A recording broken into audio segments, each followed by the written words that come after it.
आता बातमी जय महाराष्ट्राच्या इम्पॅक्टची। भिवंडी तालुक्यातील शेलार ते आंबाडी पर्यंत ठिकठिकाणी मोठमोठे खड्डे रस्त्यावर पडलेत आणि या ठिकाणी सर्वपक्षीय आंदोलनं होत आहेत, मात्र तरी सुद्धा प्रशासन याची दखल घेत नाहीये। आणि काल अनगाव ते गणपतीचं कला केंद्र असून पंचक्रोशीतील भाविक इथं बाप्पाच्या मूर्ती खरेदी करण्यासाठी येतात, मात्र इथून मूर्ती खरेदी करून सगळ्यांनाच याच रस्त्यावरच्या खड्ड्यातून वाट काढत घरी जावं लागतं आणि ही बातमी जय महाराष्ट्र वृत्तवाहिनीने दाखवली होती। यानंतर आता प्रशासनाला जाग आलेली आहे। त्यानंतर आता भिवंडी वाडा रस्त्याच्या डागडुजीचं काम युद्ध पातळीवर हाती घेण्यात आलेलं आहे।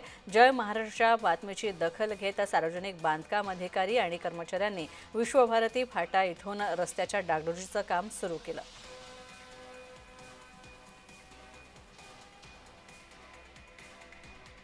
आपण पाहतोय भिवंडी वाडा रस्त्याची अक्षरशः दुर्दशा झालेली आहे आणि खड्डे जागोजागी पडलेत आणि अर्थातच आता गणेशोत्सव सुरू आहे आणि गणपती कालच विराजमान झाले सगळीकडे, मात्र हे गणपती घरी आणताना श्रींची मूर्ती घरी आणताना याच खड्डेयुक्त रस्त्यांवरनं भाविकांना जावं लागत होतं। तर इथनं गाडी चालवताना प्रचंड त्रासाचा सामना करावा लागत होता। मात्र जय महाराष्ट्रानं जेव्हा या संदर्भातली बातमी दाखवली त्याच्यानंतर प्रवाशांना सोय उपलब्ध करून देण्यासाठी प्रवाशांच्या हिताचं पाऊल प्रशासनानं उचललेलं आहे आणि आता या रस्त्याची डागडुजी केली जाते, सगळे खड्डे मुजवले जातात।